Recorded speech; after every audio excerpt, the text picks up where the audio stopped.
तू अजमावल का चाहत कि हम करिया भैया असहुरवा सपोर्ट करिले पतो ये ना बना ली बताई बाबू हमर दूर से आवेला प्रोग्राम करे हम लगा ही बानी ए बनी तारा के देखिए कि हम पलांटी मार देम तू दूरे रह तारा बस के होइयो नहीं की ना विस्यान होख तारा पापा से बात भेल तारा कहले ना रहले तब का तू सुना तू न देखत कि कोई साल बाद यह गौवा में काजल ताहर साटा भइल बा तब कवना बिकी जी के पियो तारू माथा आहै जवानी तोहर खाटा भइल बा कि कोई साल बाद यह गौवा में उठा के कोई साल बाद यह गौवा में बाबू तोहर साटा भइल बा कोई साल बाद यह गौवा में बाबू तोहर साटा भइल बा ये ऐसा ही आइए कि ऐसा ही आवा ना कि कवना जादो दूरले जवानी तोहर साटा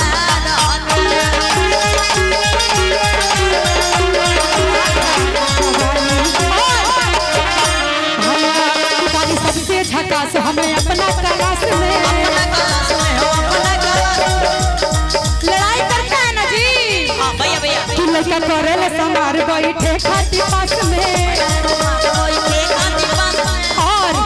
कि हम जेने जेने जाई आ झूठे करे लबड़ाई आ केहू कहे अमर पल के हो लुलिया भैया कि बड़ी लागल हुए जन चुला बोलिया बड़ी लागल हुए जन चुला बोलिया काठ काट के टिकुलिया पढ़े जवान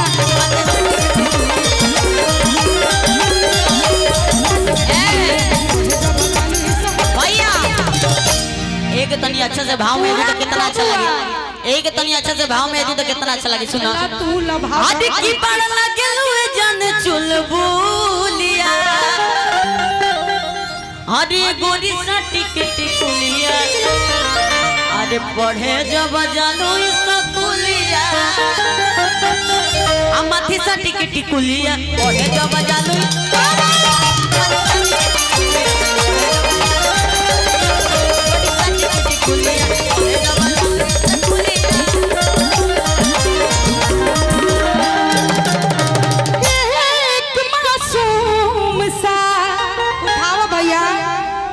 फीलिंग के समझो है ना कि दिल ये मेरा उठाओ कि ये एक मासूम सा दिल ये मेरा एक मासूम सा दिल ये मेरा मेरे साजन चुरा लिया मेरे साजन चुरा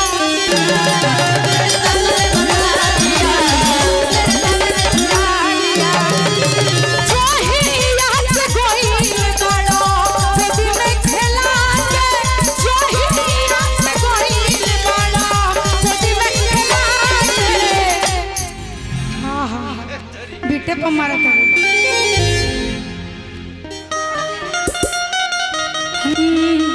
कि जो ही आस गोइल बड़ो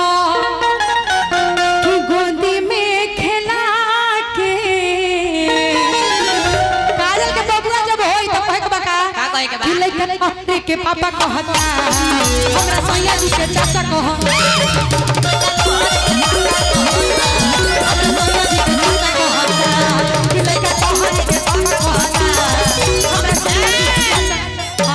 चॉकलेट याद आई तारा ए पानी तू बढ़िया काम नहीं कर तनी रुकल कर रहने आवा भैया आज करिया तोर मरद बावे हाथ रे काजली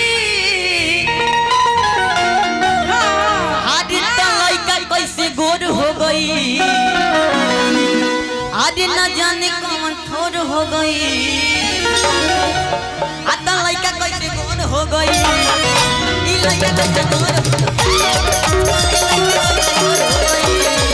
आज लइका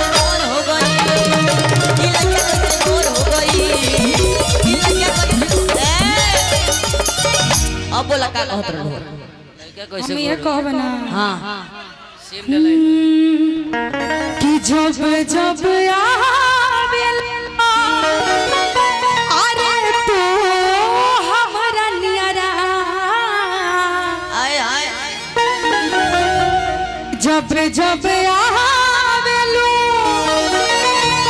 अरे तू हमरा नियरा चल चल कि सड़क जाला ओढ़नी कितनी प्यारी लगती है घूंघट में आवाज से आप कि धड़क जाला जियरा ले ला तनी बढ़िया से थंबल डाली हेलो कि जब जब आवेलू अरे तू हमरा नियरा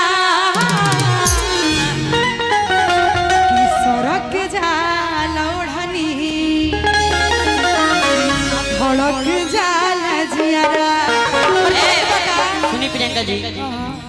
तोहरे खाती एबरी कहतन तू एबरा से कहत रहलो न कि काजल जी खाती लेकिन एबरी तारा खाती कहतन हम जाननी बाबू